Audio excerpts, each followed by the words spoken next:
Today I'll be recapping the drama sci-fi film Predestination. Spoilers ahead, let's begin. The movie opens with a quote: "If the man that ruined your entire life was put in front of you, would you kill him?" A secret agent is seen walking across a hallway carrying 2 suitcases. He heads to the basement of the building and unveils a container attached with a time bomb. He opens his first briefcase, which unfolds into a gadget. He takes out some tools and begins defusing the bomb. He notices the presence of another person, immediately pulling out his gun. As he turns his back looking for the enemy, they take him by surprise and land a shot. Firefight ensues, but time is running out. The agent immediately drops his guard and tries to contain the bomb in the gadget. However, he is too late as the bomb explodes, knocking him back and burning his face. Through the agony, he tries to reach for the second case. His enemy appears, but he surprisingly helps the agent. They briefly stare at each other before the other person walks away. The agent then frantically opens the case, and the scene cuts to him later covered in bandages. He opens his eyes to see 2 posters with strange messages. His supervisors arrive and commend him for his efforts. He asks where the bomber is, but they tell him to rest and forget about the bomber, but also reminding him of the critical nature of his upcoming final mission.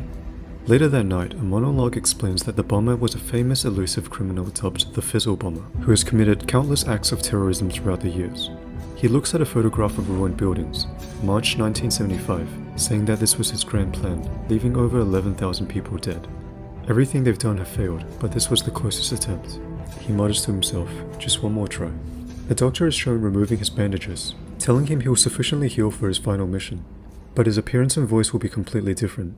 A screen briefly shows his psychological assessment, which seems problematic, with the doctor commenting on how he's the agent with the most field hours he's ever attended to. The agent looks into a mirror to see a stranger looking back. The scene jumps to 7 years later, after the man's face had fully healed and reformed. He speaks into a recorder, saying that he's been finally given the order to deploy for the mission. He is dressed and armed, and is reminded that if he deviates from his mission, he will be sentenced to death by lethal injection. He agrees to this, and then is handed a watch and the suitcase from earlier. The scene shifts to a small city bar at night. The agent is working undercover as a bartender. He checks his watch, November 1970. A stranger in a coat walks into the bar. Some people comment on how he looks like a freak. The stranger orders a drink, commenting on how the bartender is new, revealing themselves into the light. They make small talk, commenting on how people are staying at home fearing the Fizzle Bomber. During the talk, the bartender makes a random comment about the chicken and the egg, and what really comes first. The conversation then shifts to the stranger revealing themselves to be a writer, author of a column called The Unmarried Mother, writing confession stories for a living. The bartender says he knows about it, and shows that he reads their stories. The stranger is surprised that a bartender would read these kind of stories, with the bartender replying that he's surprised a man would understand a woman's angle so well. The stranger tells him he wouldn't believe the story if he tells it. The bartender beckons him to continue, saying that after working as a bartender, nothing really astonishes him anymore. The stranger takes a puff from their cigarette and tells the bartender that he was once a girl. In 1945, she was left at an orphanage doorstep with nothing but a name, Jane. As a child, Jane was curious about outer space and grew to love it, but she was envious of other kids with parents and wondered why she was abandoned. She made a solemn vow that her children would have a real family with a father and a mother. As she got older, she felt like something was different about her. She was often teased by other kids, but she was stronger than any of them. She was also top of the class, taking an interest in mathematics and physics. The other kids teased her more as a result. She grew to hate herself, realizing that she would never be adopted due to her differences to other girls, telling herself that she would never become someone's wife as she's a freak. As Jane is about to graduate, she meets Mr. Robertson, who was looking for young women like Jane for a job in a government agency called Space Corp. Jane comments on how women weren't allowed to become astronauts, but Mr. Robertson says that they were a bit more progressive. He saw Jane as a strong candidate, commenting on how he notices that she's a strong brawler. Jane accepts the invitation and arrives at the interview. She takes note that the other candidates were respectable types, as she puts it, and has a thought about their purpose being merely to entertain the men in space missions. During the interview, she cracks a joke that, to the other candidates, thought might be an unfamiliar territory, but the main interviewer sternly makes it clear that he wasn't looking for liberal women, instructing her to take her glasses off. She begins telling the interviewer about her interest in science and her achievements at school, but he cuts her off, asking her if she's been with a man, commenting about the discipline problems in her file. Jane snaps back, saying that she was serious about the organization and has no intention of being a tourist, which angers the interviewer but pleases Mr. Robertson. Jane gets accepted and her training begins. She's exposed to advanced simulations of space, which makes her feel alive and brimming with excitement at the sight of space travel, while others struggled. They were put under endurance and written tests, which Jane passes with flying colors. She is also put onto psychological tests, where she once again expresses that something feels wrong about her, and that she doesn't fit in with the other girls. Later, Jane gets into a fight with one of the other candidates, but she wins easily. They're both taken to a doctor for an examination. and the doctor reveals they found something peculiar in Jane's body, and that they will have to disqualify her because of it. Jane is seen packing her bags, thinking that she was disqualified because of the fight. Robertson approaches her, telling her that he will do everything in his power to get her back into the program, assuring her that this will not be the end. After that, Jane had to support herself. She worked as a house helper for cheap during the day, which was when she discovered confession magazines. She also went to etiquette school at night in hopes of changing the director's mind, saying that this was the first time she felt like she wasn't very good at something. One rainy night, Jane accidentally bumps into a man and apologizes. She asks if he's lost, and he says that he's waiting for someone. She replies that good things happen to those who wait, with the man finishing the quote, "But only the things left behind by those who hustle." A quote from Abraham Lincoln. The man was handsome, rich, commenting about how he actually had wads of $100 bills in his pocket, more money than she's ever seen, and had complimented her with a kindness that she's never experienced before. He then asks the bartender whether he's done anything stupid for love before, to which he replies once, and he understands how Jane felt. She continues with her story, saying that the period of her life with that man was the happiest in her life, but it only lasted there. One night, the man told Jane to wait at a park bench for just a moment and he'll be right back, but he never returned. She quickly goes on to say that she moved on and went back to her old life when she gets a visit from an old friend. Robertson begins by explaining that to keep its citizens safe, certain government operations are kept confidential, and he's part of an organization that sits above Space Corp, an organization with the purpose to reshape wrongdoings. Space Corp, along with other agencies, are used as a means of finding extraordinary people. Jane remarks that she is confused, but Robertson continues, the work that the agency does is complicated, requiring people that have no families or friends, yet possessing remarkable motor skills and intellect. Robertson refused to elaborate for the time being, but she thought it would change her life for the better. This was until she realized the man left her pregnant, and Robertson never appeared in her life again. Her bright future was over before it began. Jane goes to a charity ward, having never felt so alone before. One day, Jane finds herself in agony on an operating table surrounded by nurses and doctors. In the morning, Jane wakes up, with a doctor coming in and telling her that the operation was successful, and the baby was a healthy little girl. But the surgeon kept talking, asking her if she's ever had a full examination of her body before. With a confused Jane, the doctor explains that she has 2 complete sets of reproductive organs, both immature, male and female. And despite being underdeveloped, the female set was good enough to have a baby, but due to excessive bleeding from birth, they were forced to perform a hysterectomy, removing her female organs. However, they were able to reconstruct her male section successfully, but will have to undergo more surgeries.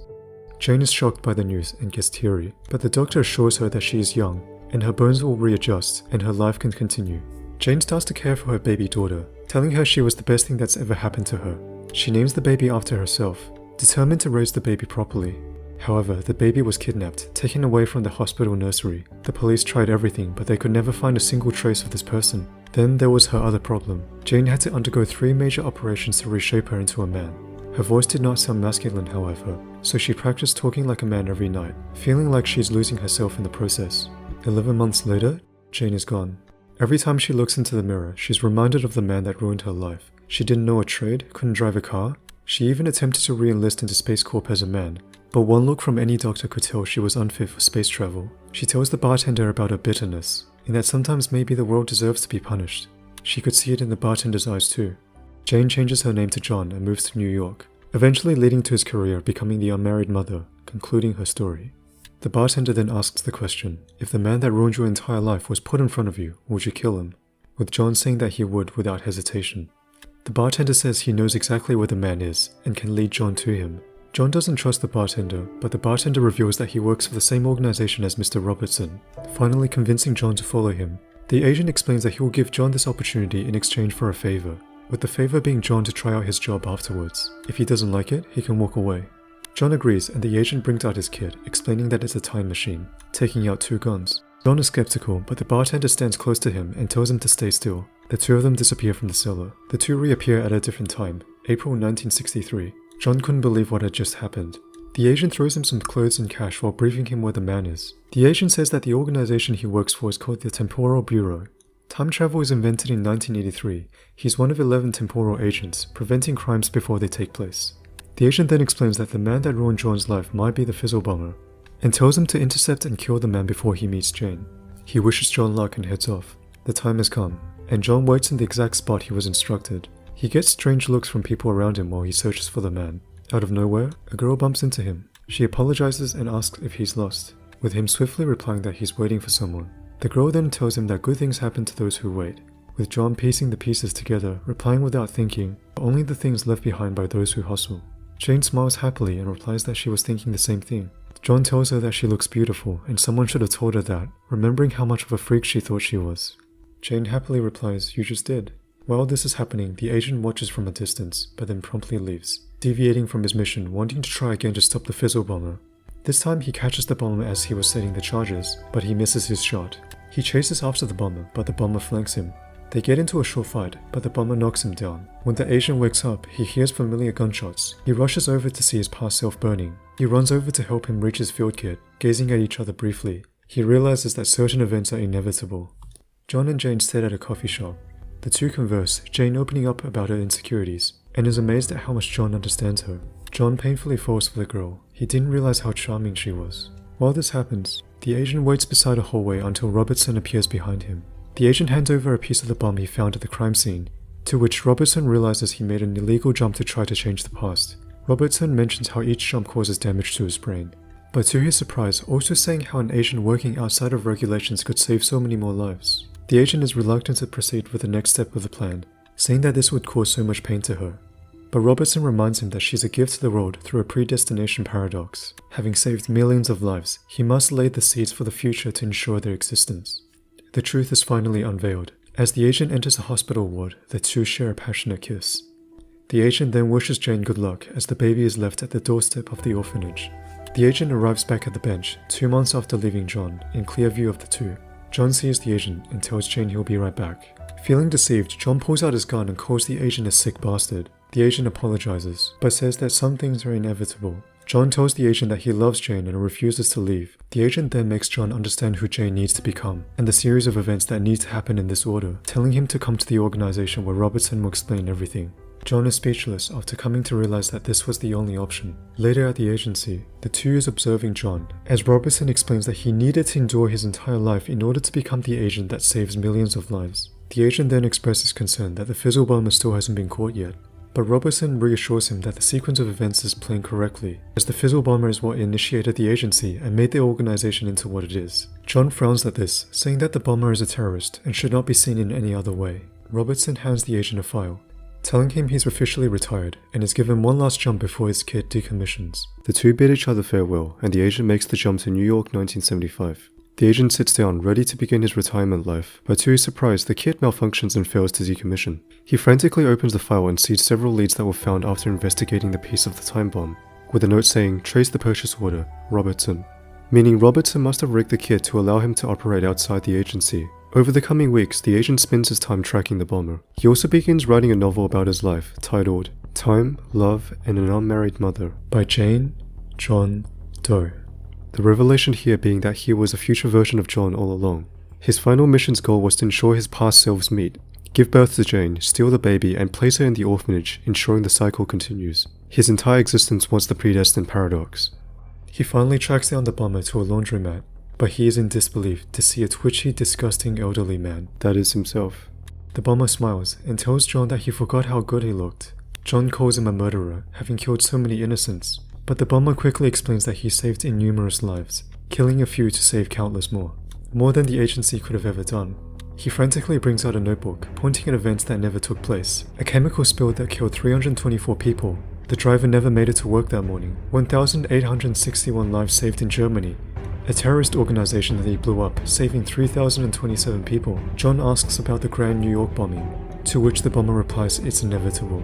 John will become him as their entire lives are predestined, also telling John that he should instead learn to love him again, as they would make a great team.